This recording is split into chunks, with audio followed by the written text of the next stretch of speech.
wondered how to take what seems like a defeat and turn it into a triumph? On this episode of the PA System, I'm talking with Jason Freeman about how he took what seemed like unbearable limitations and turned them into incredible opportunities. So welcome to the show, Jason. Hey, thanks so much for having me, Pamela. Such a joy to have you here.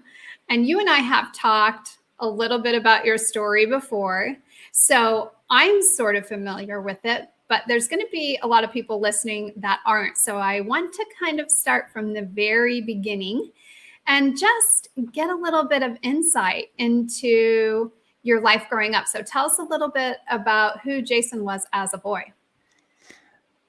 Thanks. For my story, we literally have to start at the very beginning to get it. So as you might have guessed, I was born. You were born. Thank goodness. Thank goodness you were born. Yeah, I was born, and I say that because I mean, all parents pray for a normal or want a birth to be normal and smooth, but I decided to change things up a little bit. I came a few weeks early, and luckily my folks have very clear heads and got us to the emergency room in time. But in the process, my umbilical cord was kinked, which makes it difficult for me to say the word umbilical. Sure. It's a hard word to say anyway, so. Yeah. I mean, as a result, the technical name of my condition is cerebral palsy, and I have a pronounced what they call a speech impediment and some coordination differences, and as a little kid, I was just joyous and innocent being me. But around the time of fourth grade, and I think at some point the idea of comparing ourselves to others and feeling diminished by that, I think that happens to a lot of people. Yeah. But I was in a public school, and suddenly like I don't talk like the other kids. When I play basketball, it's a bloody mess because the basketball sometimes hits my nose and sometimes my knees, but rarely do I catch it in my hands. Which getting hit in the nose with a basketball is not fun. I've had that happen. It's rather painful. Yeah, very painful. But in the process of comparison, I lost track of my own light and in the miracle that I was born and given a unique life. I just became blind to who I was, and at the time I thought it's only a Jason thing, and in seventh grade I was so miserable, like, why is this all happening to me?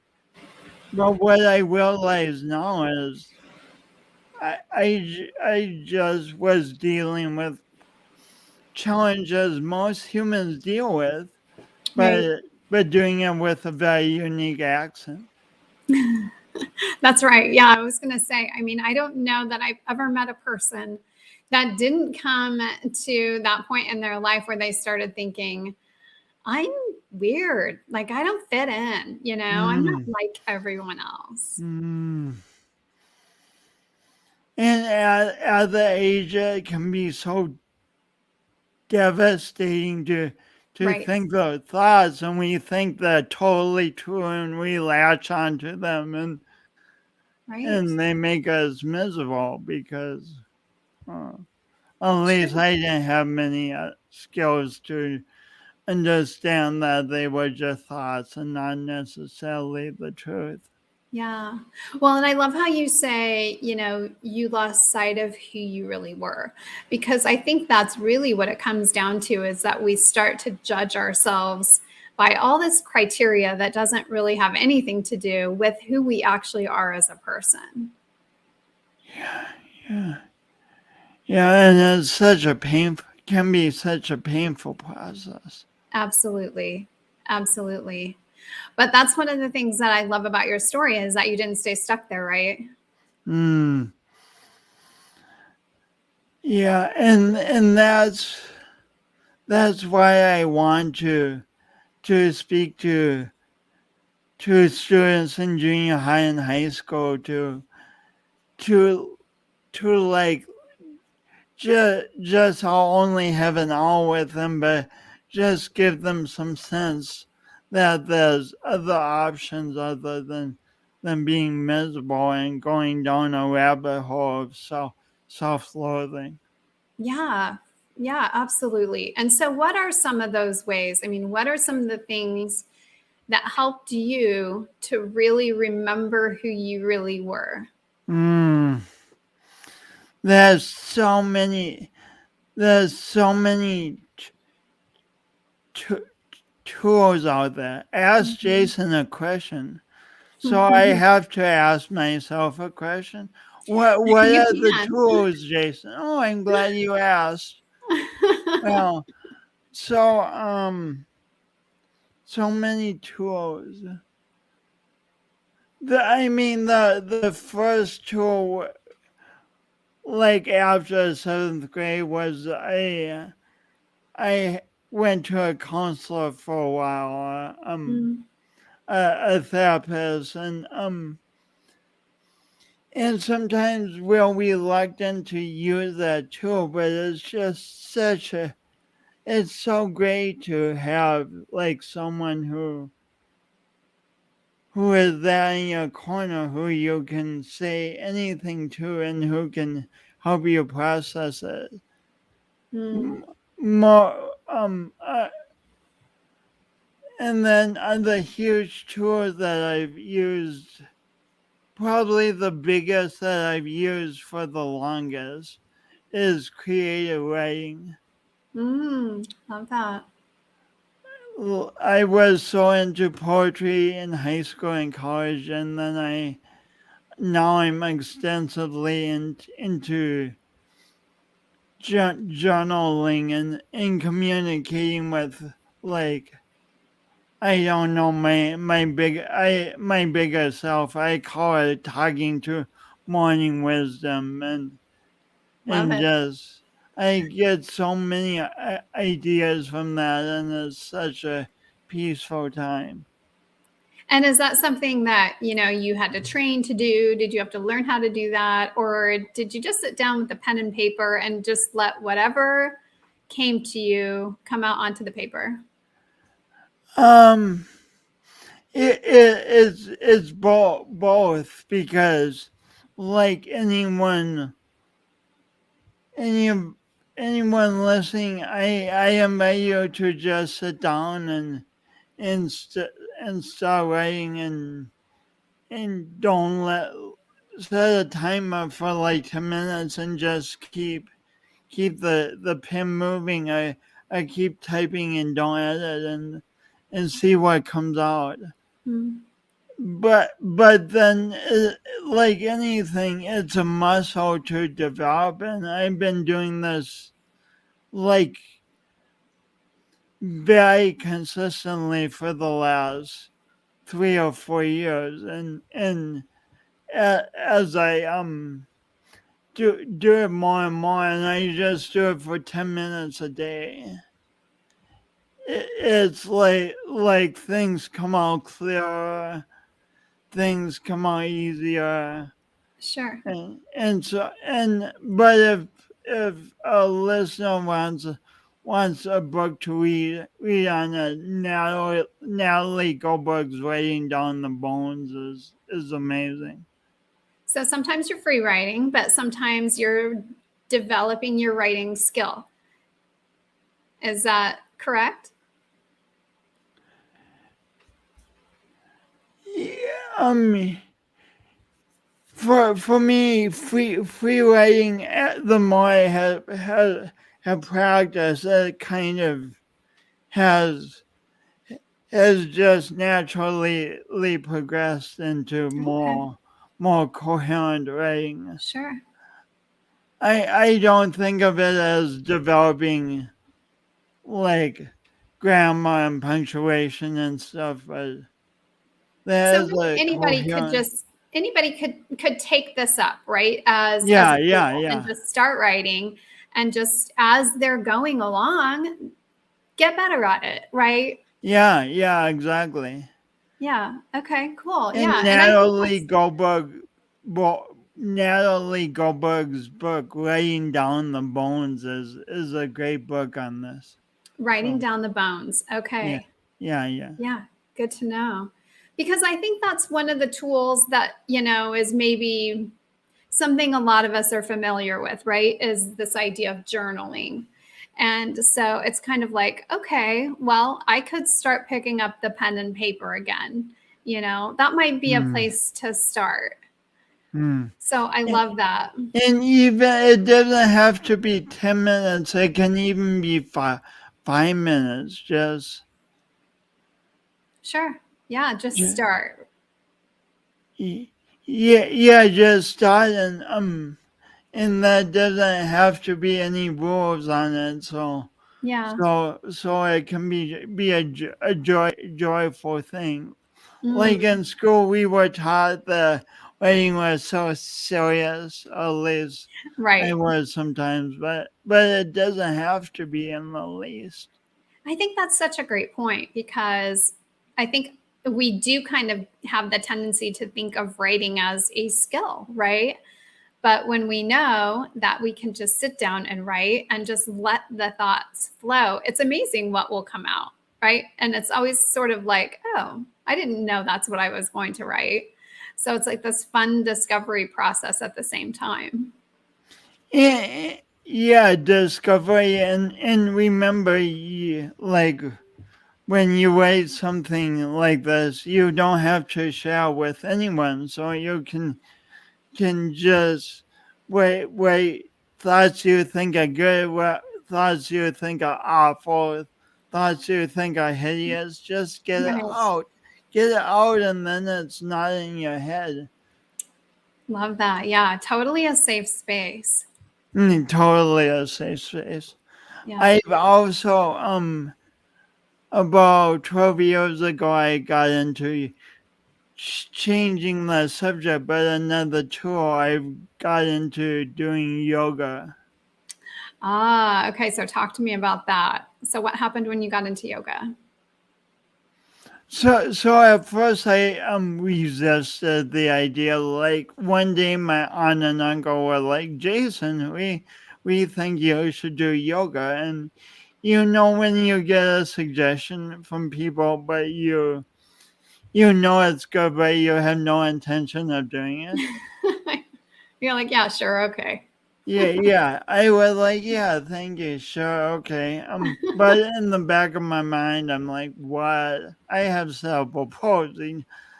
No, Right. I'm not going to get into pretzel. No way. Hmm. But about 6 months later, I was so desperate because even though I had success, I had just gotten a master's degree. Mm. But I still was miserably stressed out, just Wow. miserably. I just didn't feel good. I labeled the energy going through my body as stress instead of Mm. as just the energy of creation, and Mm. that made me Well, so miserable.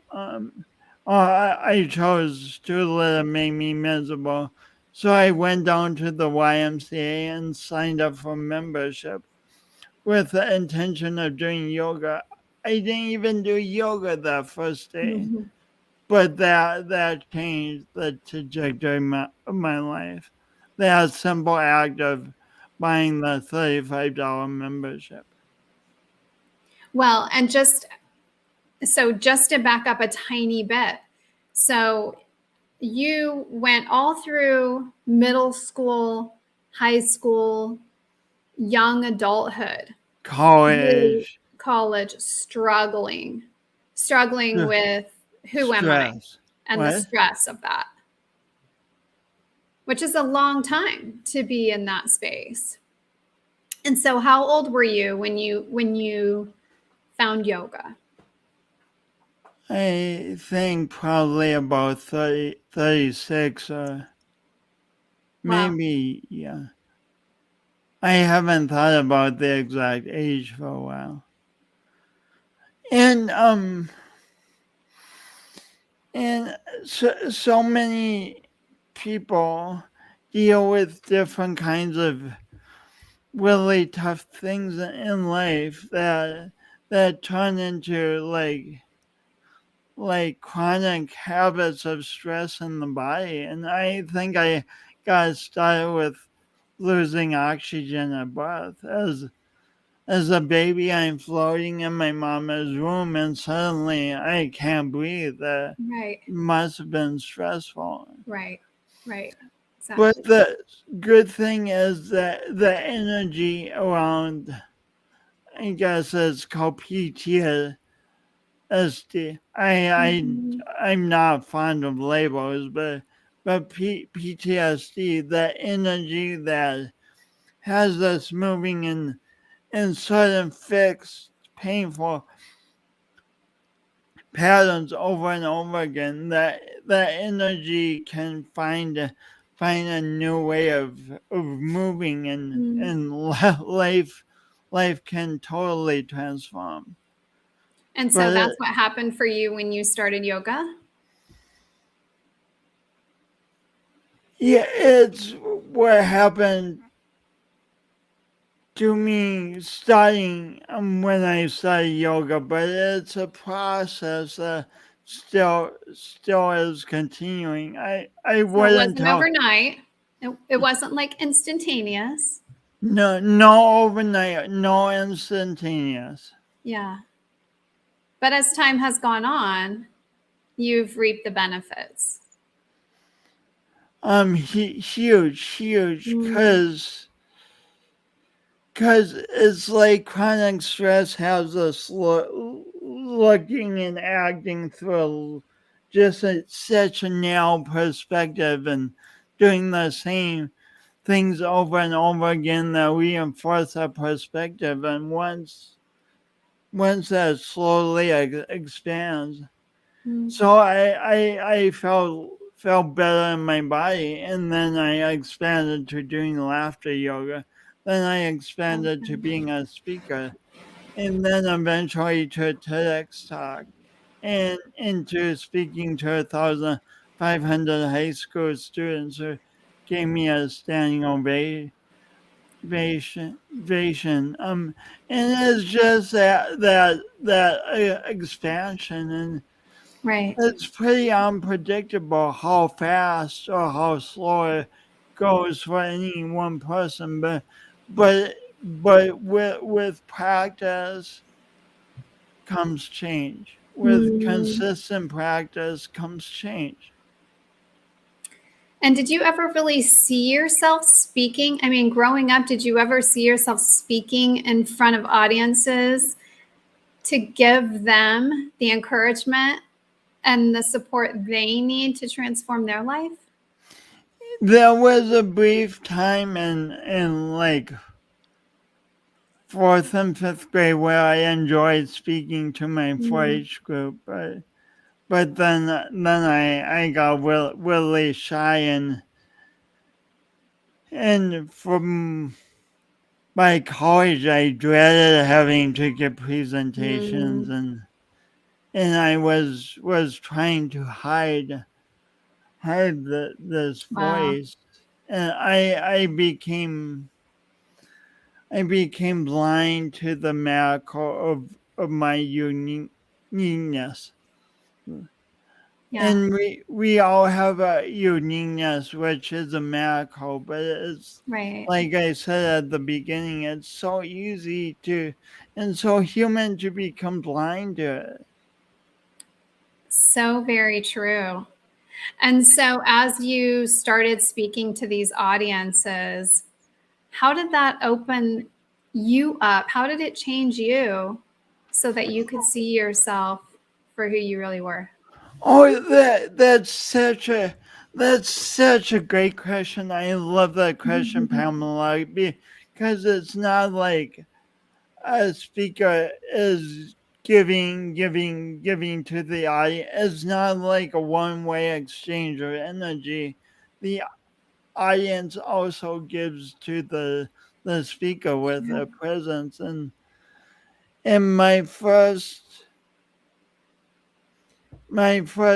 speech where I really felt like I had a gift, it was in Estes Park, Colorado, and that audience just nourished me and nourished my dreams Mm, so yeah, much. And so ultimately the speaker can help the audience see the best in themselves, and the audience can in turn can help the speaker see the best in him and or herself.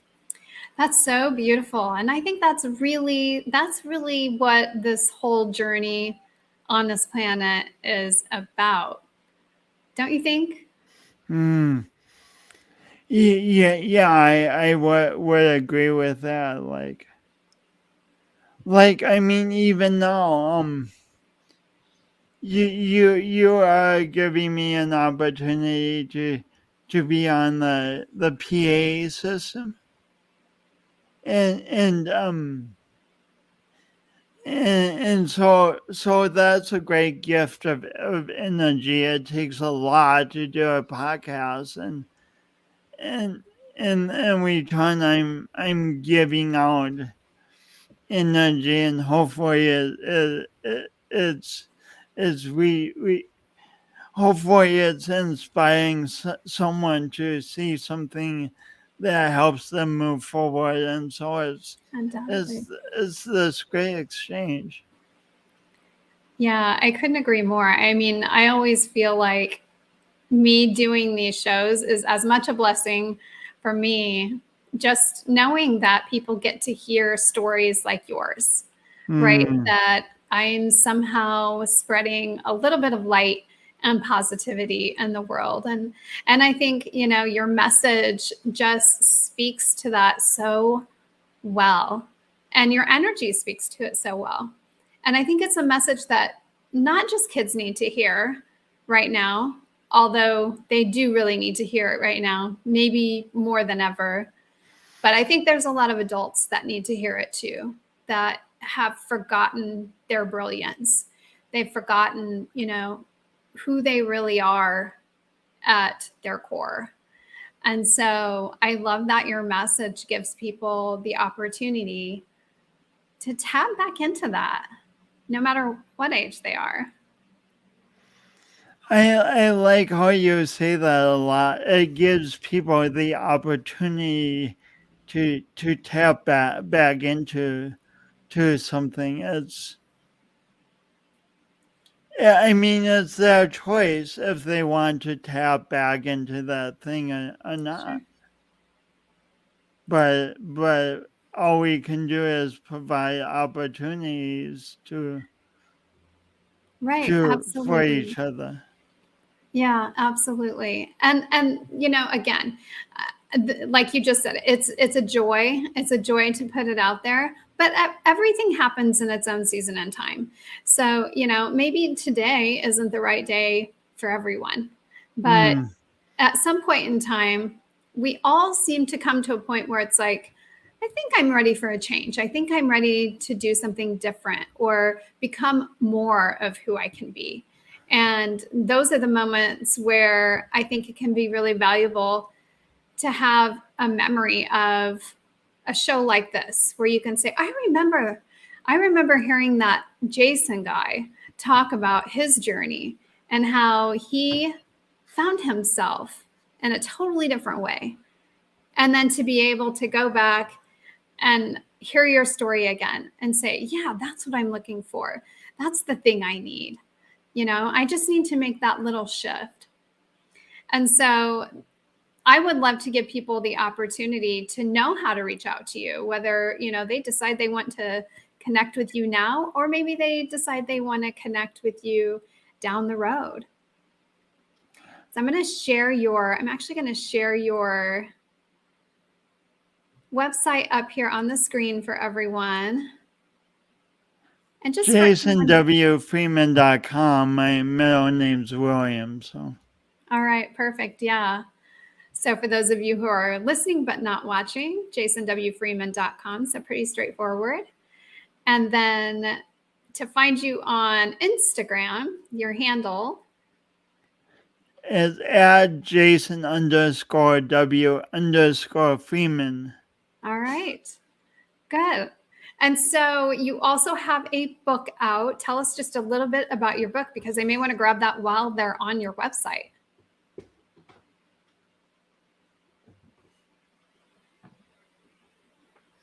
There's actually a free interactive version of my book on my website, but it's called Awkwardly Awesome: Embracing My Imperfect Best, and it